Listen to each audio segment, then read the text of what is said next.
Ya, Assalamualaikum, apa kabar pemirsa? Kita berjumpa lagi dalam program Indonesia Bicara. Saya Herjuno Syaputra. Seperti biasa di minggu-minggu ini kita masih akan bicara, bahas berbagai insight terkait corona dan juga edukasi bagaimana masyarakat, Anda dan saya punya tanggung jawab untuk saling menjaga kesehatan. Nah, kalau bicara pasien positif corona di tanah air, namun nyatanya ini memang kita tahu bertambah, banyak masyarakat belum menaruh perhatian untuk menjaga kesehatan. Ini penting sekali untuk Anda.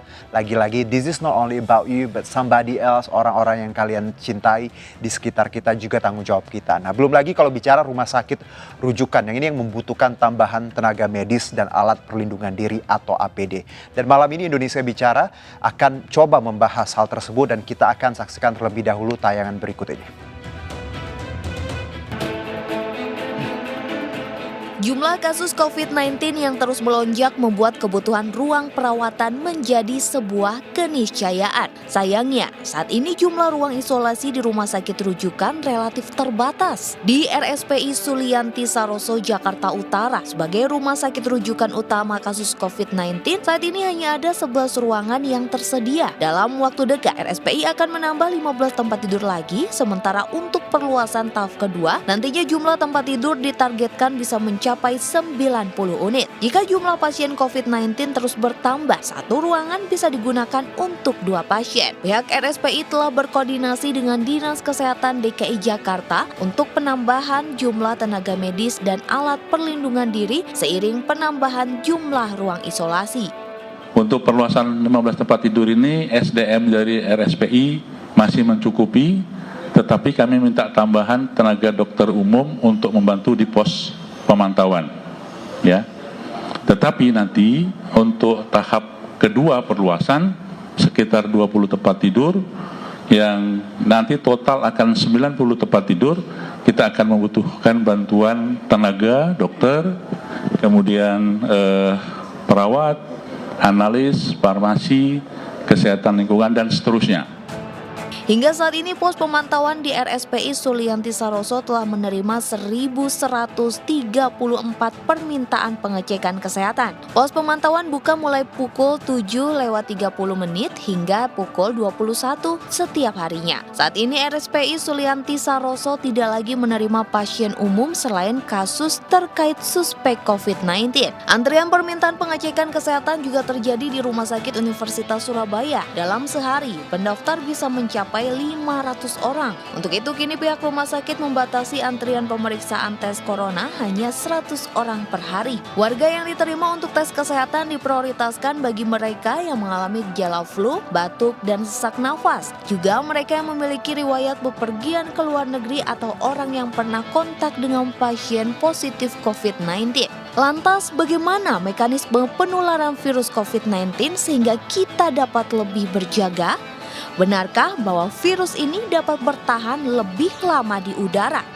Apakah diperlukan screening masif bagi masyarakat mengingat keterbatasan fasilitas kesehatan kita saat ini? Kita akan kupas selengkapnya di Indonesia Bicara.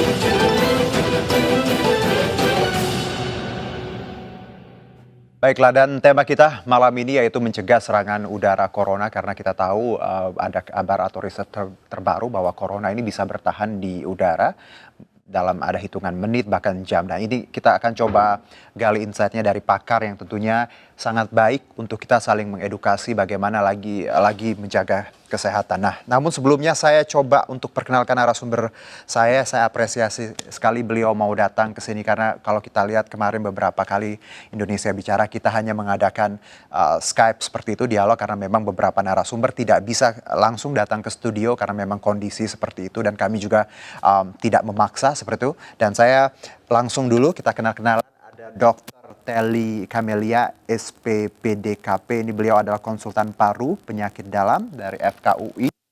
Selamat malam. Selamat malam, apa kabar? Alhamdulillah. Bu Dokter, terima kasih Bu sudah hadir. Kita akan nanti coba berbagi insight, edukasi lagi ke masyarakat, karena kita tahu ini tanggung jawab bersama, bukan hanya soal pemerintah, tapi Anda dan saya juga perlu banyak tahu agar kita sama-sama bisa mengurangi angka dari penyebaran virus corona. Nanti juga kita akan terhubung dengan Dr. Brian Sripahasti. Beliau adalah tenaga ahli utama kantor staf Presiden melalui sambungan Skype. Sudah terhubung? Ya, selamat malam Yuno. Ya, selamat malam Dr. Brian. Terima kasih sudah hadir melalui sambungan Skype ini. Kami tahu Dr. Brian pasti sibuk sekali dan bersedia berbagi waktu bersama kami di Indonesia Bicara. Ya, Dr. Brian, di sini ada Dr. Telly dari FKUI, konsultan paru dan juga penyakit dalam. Nanti kita akan coba bahas dulu. Saya ke Dr. Brian dulu. Dok, ini terkait penanganan pemerintah, masyarakat tentunya ada kerisauan seperti itu. Melihat bagaimana kita tahu death toll juga death rate kemarin second highest in the world dan hari ini saya dengar juga paling tinggi di dunia. Nah, Anda punya jawaban Bu ketika kita bicara masyarakat yang bertanya terkait penanganan dari pemerintah. Apakah ini sudah maksimal atau seperti apa Dr. Brian? Ya, tentu saja kita pemerintah kan selalu mengikuti perkembangan yang terjadi ya. Apalagi kan kita sekarang sedang berada pada situasi kedaruratan ya, dengan keputusan Presiden sudah ada gugus tugas di mana kepalanya adalah kepala BNPB. Betul. Nah, kemudian strukturnya sudah selesai, kemudian satgasnya sudah dibentuk juga. Tim memang masih harus didorong untuk bekerja lebih giat lagi. Tetapi pada hari ini kan sudah dilakukan juga rapat terbatas yang dipimpin langsung oleh Presiden Joko Widodo, mengundang semua kementerian yang terkait, termasuk juga Ketua Gugus Tugas Percepatan Penanganan COVID-19. Ya, dan seperti yang tadi sudah disampaikan, kita memang punya concern sekali dengan semakin meningkatnya jumlah kasus yang positif, kemudian juga angka kematian juga yang semakin meningkat. Ya. Baik, Dr. Brian, kita tahu bahwa Presiden Jokowi tadi siang juga menyebutkan ada wacana rapid test seperti itu. Kalau bicara rapid test, apa perbedaannya dengan screening masif yang sebelumnya juga diminta banyak pihak? Kita tahu screening let's say bisa kita kasih gambaran seperti di Korea Selatan. Kalau rapid test seperti apa Dr. Brian? Ya, sebelum sampai ke sana mungkin saya harus sampaikan bahwa sebetulnya silakan. kita sudah mengkaji kemungkinan untuk melakukan rapid test ini. Mungkin sekitar 2 minggu terakhir itu sudah bukan hanya diwacanakan ya. Ada kita lakukan diskusi dengan pakar, kemudian melihat keuntungan dan kekurangannya. Jadi yang jelas Bapak Presiden sudah menyampaikan dengan tegas bahwa kita akan melakukan rapid test ini, rapid diagnostic test ini. Kemudian tetapi memang masih ada beberapa hal yang harus dibicarakan, yang mana jenisnya, kemudian bagaimana mekanismenya, karena toh tetap sebagai golden standard yang direkomendasikan oleh WHO itu kan yang menggunakan PCR ya. Betul. Tapi kita tahu ada kelemahan. Nah, kelemahannya ini kan karena perlu waktu lama, 24 jam paling cepat hasilnya baru ada. Kemudian hanya bisa dikerjakan di laboratorium dengan klasifikasi tertentu yang juga jumlahnya tidak banyak di Indonesia. Kemudian pengambilan sampelnya juga harus dilakukan dengan hati-hati karena yang kita periksa adalah virusnya sendiri itu. Jadi ada keterbatasan seperti itu. Tetapi ini golden standard yang direkomendasikan oleh WHO. Sementara rapid diagnostic test yang ada itu sebenarnya ada 2 bentuk kan. Baik. Ada yang juga mencari virusnya. Kalau nggak salah kan yang di Korea itu yang seperti itu ya. Jadi Selatan, artinya artinya mengambilnya kan tetap oleh tenaga kesehatan dengan menggunakan APD lengkap. Baik. Kemudian diambil swabnya. Nah ini artinya ada beberapa kelemahan kita yang juga mungkin akan mengalami kendala juga dengan metode yang ini. Tetapi ada juga metode yang lain, rapid diagnostic test yang menggunakan darah ya. Memang hasilnya tidak setepat kalau kita menggunakan spesimen apus tenggorokan. Baik. Karena yang diperiksakan tidak secara langsung bukan virusnya ya, tetapi adalah antibodi yang dihasilkan tubuh ketika seseorang terinfeksi COVID-19 ini. Tetapi ini peluang ini kita lihat walaupun ada kekurangannya, nanti kekurangannya mungkin harus kita atasi dengan konfirmasi tetap menggunakan PCR. Yang kami pikirkan adalah ini ada kaitannya dengan jumlah kematian tadi yang katanya kemarin kita masih nomor 2. Wah, di bawah Filipina. Nomor Iya. 2. Ya. Ya, tetapi ini tetap angkanya sangat besar ya kan berapa sekarang? 8,37 kemarin, mungkin hari ini ya ada di kisaran 8,4. Oke. Ya, 8,4 itu tinggi sekali. Nah, sebetulnya kita bisa saja melihatnya bisa dengan kacamata begini. Oke. Angka ini tinggi karena jumlah kasus yang bisa kita temukan, kasus positif yang kita temukan terlalu sedikit. Artinya rapid test ini diharapkan bisa juga menjangkau lebih banyak lagi orang yang positif bisa ketahuan begitu ya. Bukan berarti kita beruntung makin banyak orang yang terinfeksi, tetapi yang dulu tidak terdeteksi dengan rapid test ini bisa terdeteksi. Siapa itu? Karena yang kita pikirkan adalah mereka yang sehat, betul-betul sehat, atau mereka yang tanpa gejala, sementara mereka mempunyai resiko terpapar, yaitu pernah ke luar negeri 14 hari yang lalu, atau pernah... Ini carrier, seperti itu Dr. Brian? Ya, kalau yang carrier tadi yang asimptomatis, tapi bisa juga mereka yang sehat ya, sebetulnya dia merasa sehat, bisa saja ada positif atau tidak, itu bisa saja karena ini kan self limiting disease ya, mungkin dia tidak mengalami keluhan, tidak juga menjadi carrier juga, tetapi dia pernah mempunyai resiko terpapar, yaitu pernah perjalanan ke daerah epicentrum 14 hari sebelumnya, atau pernah kontak dengan penderita yang positif. Kita tahu penderita positif kan sudah banyak di Indonesia ya, dan banyak dari hasil penelaahan kegiatan 14 hari ke belakang dari yang positif, ternyata intensitas close kontak dengan banyak orang itu besar sekali begitu. Nah, ini yang mau kita tangkap dengan menggunakan rapid diagnostic test ini, yang rapid test ini. Dr. Brian, sebagai jawaban dari banyaknya pesimisme dari masyarakat bahwa jumlahnya tidak yang diumumkan pemerintah sebenarnya jauh lebih besar ketika kita bicara di lapangan. Apakah memang rapid test ini juga menjawab keraguan dari sebenarnya tidak 227, even more that we got? Iya, betul sekali. Tetapi memang kita juga harus hati-hati juga begini, supaya juga tidak kemudian kita harapannya sih tidak kemudian semua orang berbondong-bondong kemudian memeriksakan ini ya. Jadi kita akan lihat juga secara selektif juga. Konsentrasi kita mungkin bisa jadi ya prioritas pertama itu adalah yang tidak ada gejala, kemudian atau asimptomatis tadi, tetapi punya faktor resiko.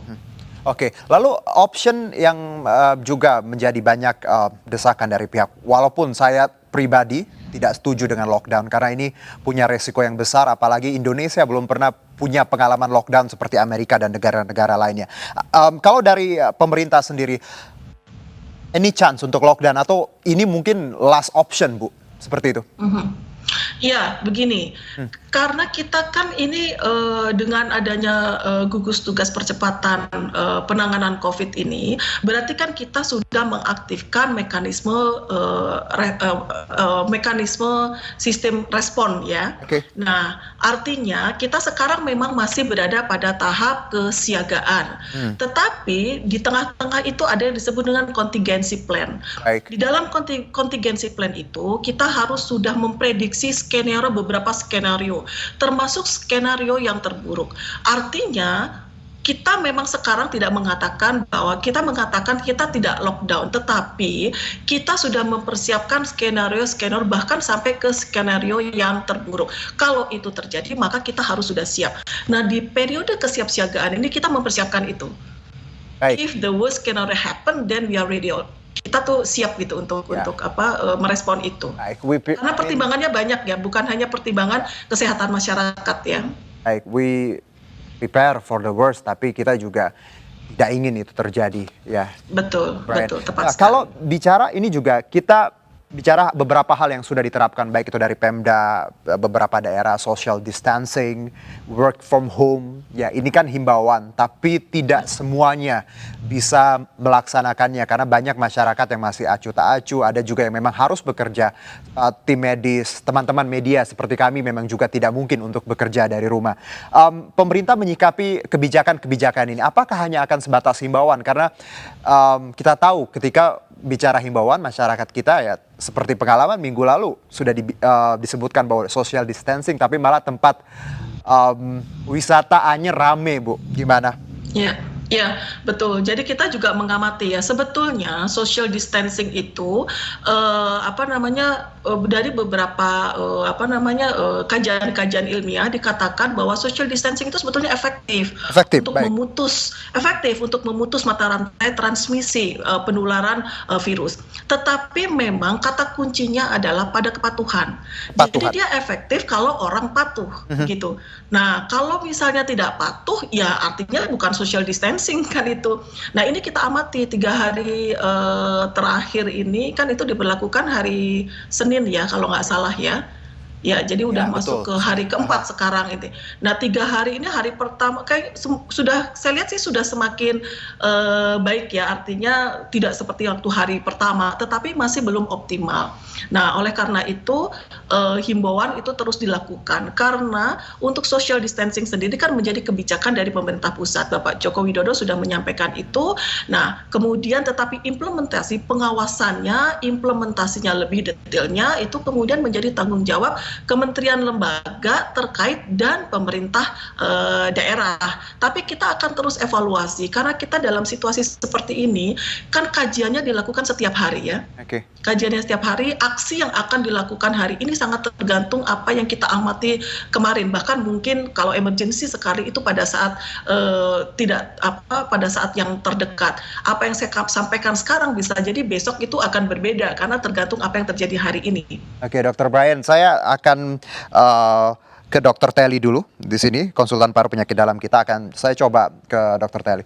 Dok, kalau bicara tadi sudah langkah pemerintah, yang juga ditakutkan masyarakat ada penularan itu sendiri. Social distancing sudah diterapkan, bahwa ada jarak tadi. Kalau ada tesis bahwa udara bisa menjadi perantara, ini benar, Dok? COVID-19 ini sekarang sudah menjadi airborne disease. Jadi tidak hanya droplet infection. Ya, droplet, tidak hanya droplet. Tidak hanya droplet infection. Jadi sudah ada airborne disease. Jadi maksud dari work from home ini adalah 14 hari ini kita di rumah dan untuk mencegah penularan lebih jauh lewat udara. Dan kita harus menetapkan social distancing. Jadi kalau untuk antrian apa saja seperti bus Transjakarta, ataupun train KRL itu harus jarak 2 meter. 2 meter. Ya. Itu jarak ideal. Biasanya kita harus kasih line seperti di negara luar. Nah, kita perhatikan juga bahkan di dalam lift pun juga sudah dikasih. Ada sign-nya. Jadi mulai dari depan kantor ataupun tempat bekerja atau apapun, mall atau apapun itu sudah ada protapnya harus disediakan. Misalnya cek suhu tadi, sanitizer, dan jangan lupa satu lagi menyediakan masker, justru untuk posisinya yang belum panas, karena termaskannya bagus, dia ada gejala saluran nafas. Jadi kalau dia ke mall, dia harus sudah diberikan masker. Baik, jadi sebenarnya tempat-tempat publik ya, walaupun beliau sehat, harus pakai masker. Ya, karena penularannya ini kan airborne disease, dan untuk airborne disease ini yang disarankan adalah masker respirator N95. Nah, saat ini N95 memang lebih mahal dari masker bedah. Ya, tetapi standar yang diterapkan di medis ini hanya standar surgical masker atau N95. Untuk partikel yang sudah di udara, yang partikelnya sebutir debu, disarankan untuk memakai N95. Oke, Dok, kalau bicara juga langkah-langkah pemerintah, Dr. Telly, bahwa social distancing sudah dijalankan seperti itu, lalu work from home ya, beberapa sekolah diliburkan. Anda melihat bahwa ini juga langkah yang tepat untuk saat ini, atau sebenarnya belum maksimal, ada yang lebih bagus lagi? Langkah ini sudah tepat, tapi alangkah bagusnya kita bersatu, jadi disempurnakan. Nah, jadi kepatuhan juga, tadi kan Dr. Brian juga menyebutkan kepatuhan masyarakat yang minim seperti itu. Ya, kepatuhan atau compliance. Ini kita juga bisa belajar dari yang di luar, karena kita memahami bahwa ODP dan PDP ada yang mengeluh tidak diterima atau tidak bisa dirawat di rumah sakit, atau tidak bisa memeriksa swab, tapi ini karena informasi, maka sebaiknya karena memang banyak keterbatasan, Ya, kita tahu jadi itu. kita untuk menekan lajunya penyakit COVID-19 ini kita harus bersatu. Ya, jadi salah satunya, jadi ini yang dilakukan sudah tepat, tapi alangkah baiknya kita sempurnakan. Oke. Jadi untuk work from home-nya ini harus dipatuhi untuk seluruh lapisan masyarakat, karena masih ada sektor, terutama misalnya sektor produksi atau swasta yang tidak bisa libur. Jasa. Nah, itu memang harus ada perubahan. Oke. Perubahan misalnya waktu kerja. Oke. Jadi dengan efektif dan perubahan, kalau dia misalnya batuk, sebaiknya kalau kami bagi dua lingkungannya. Bagi lingkungan yang sehat, dan dia misalnya dia harus bekerja, dia harus masuk, tapi untuk infeksius, jadi kita tetap menerapkan prinsip pencegahan, pengendalian. Jadi walaupun harus bekerja, harusnya juga tadi instansi dan juga para pegawai juga punya kesadaran tadi membedakan. Bila ada yang batuk, ruangannya harus mungkin bisa dipisah jadi, seperti itu. termasuk juga waktu di kantor, apakah kalau yang sakit biasanya diberikan kebijakan untuk bekerja dari rumah, itu yang paling tepat daripada dia menularkan. Karena kami yakin di kantor itu belum siap untuk seperti kita berlakukan di rumah sakit, yang mana ada ruangan dengan tekanan negatif, ruangan dengan isolasi. Jadi untuk di rumah sakit pun kami juga sudah perlakuan berbeda, di mana yang untuk garda depan itu yang infeksi dan non infeksi sudah dipisahkan. Jadi alangkah baiknya kalau misalnya tidak ada itu, memang bekerja dari rumah, work from home, dan memberikan laporannya secara internet. Kita jeda dulu Dr. Telly, Dr. Brian, kita akan sambung di segmen 2. Pesannya sebenarnya sama ya, jangan egois ya. Kalau kita punya tadi lagi sakit atau apa, atau punya riwayat dari luar negeri, jangan egois, lakukan tindakan segera ya, self isolation, atau juga tadi datangi posko kesehatan untuk coba cek. Jadi jangan sampai kita yang berasa bahwa our life is about ourselves. No, it's not only about you but someone else around you. So you should embrace that. Kita jeda dulu, tetap bersama kami di Indonesia Bicara.